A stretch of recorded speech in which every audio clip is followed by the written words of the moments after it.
This is what I'm doing now. I am driving a harvest truck for my brother. He can't find labor. He's driving a harvester. The onions are picked up off the ground.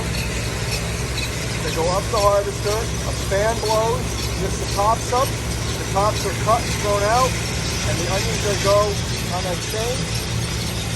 And they get thrown into the truck here.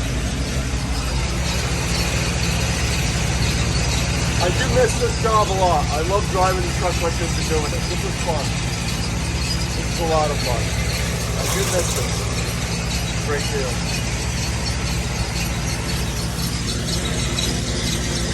You gotta make sure you stay steady and you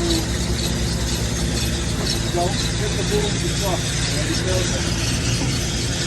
So, it's a fun job. You know what I mean? Watch the mirrors. Make sure that red strap doesn't get too close to you.